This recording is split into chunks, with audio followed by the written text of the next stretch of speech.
Existe uma geração inteira de ministros de louvor ocupando o altar sem saber o porquê estão ali.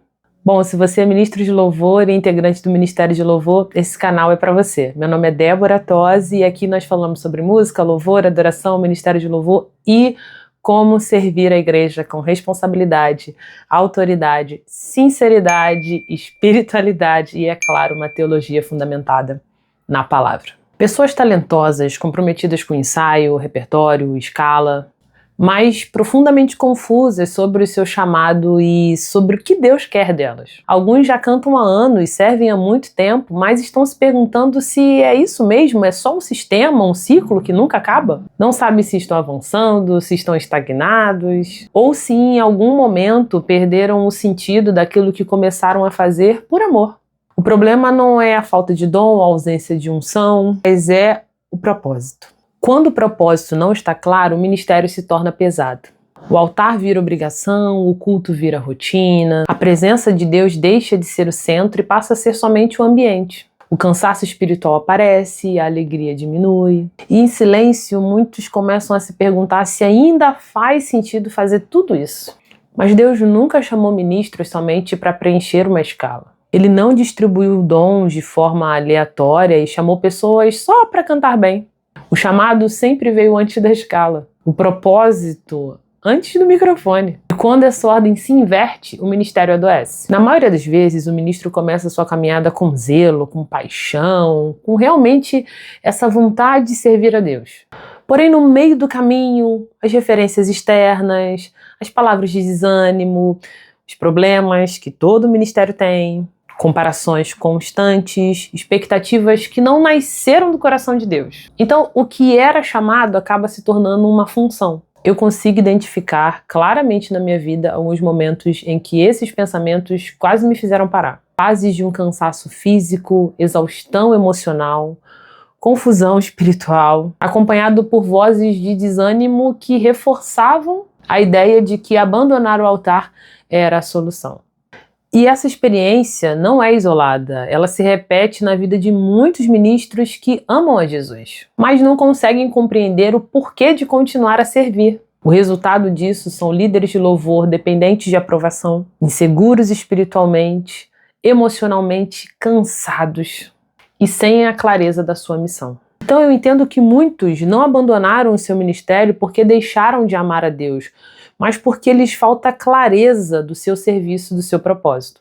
O grande vilão é o ministério desconectado do seu propósito, que transforma o chamado em rotina e substitui o serviço por performance.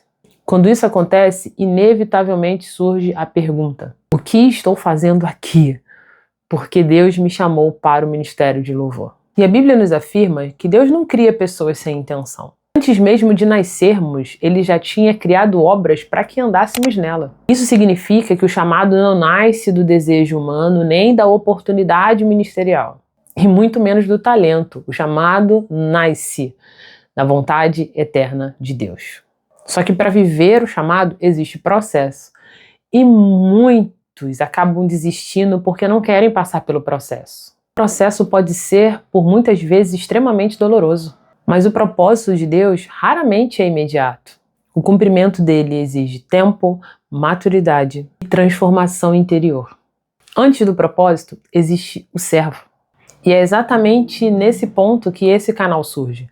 Não como mais um canal a falar sobre ministério de louvor e ministração, mas para falar sobre esse servo que está continuamente querendo agradar a Deus e não abre mão do altar. Mesmo que às vezes ele esteja cansado ou até mesmo confuso.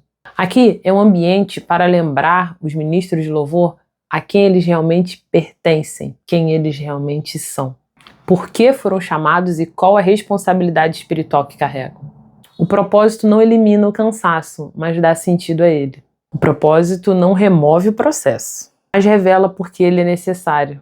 Como o apóstolo Paulo declara, o final é Cristo. E ele será engrandecido em qualquer circunstância e em qualquer situação. E é a partir dessa compreensão que entramos na verdade central que sustenta tudo que foi dito até aqui. Você não foi chamado para cumprir um espaço numa escala. Você foi chamado para cumprir um propósito de Deus. O Senhor não distribui dons por acaso, não levanta ministros para manter estruturas funcionando e não confia o altar a quem não carrega responsabilidade espiritual. Antes mesmo do seu nascimento, existia uma obra para você realizar, e o Ministério de Louvor faz parte desse propósito de Deus.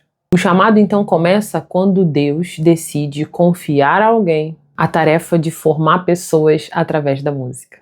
Porque o propósito não é sobre quando você aparece, mas sim se você vai permanecer no lugar que Deus te chamou.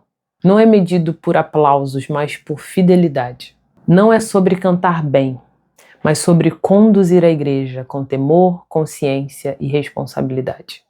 E aqui esse espaço para formar ministros conscientes do seu chamado e do tempo em que vivem, fundamentalmente enraizados na palavra, comprometidos com a centralidade de Cristo no culto. Porque quando o propósito governa o ministério, servir toma uma direção. A fé cria raiz e a música se torna canal do sobrenatural de Deus. Então não deixe de clicar no sininho, ativar as notificações, porque nós vamos construir esse chamado juntos. Deus te chamou, Deus está contigo, não pare.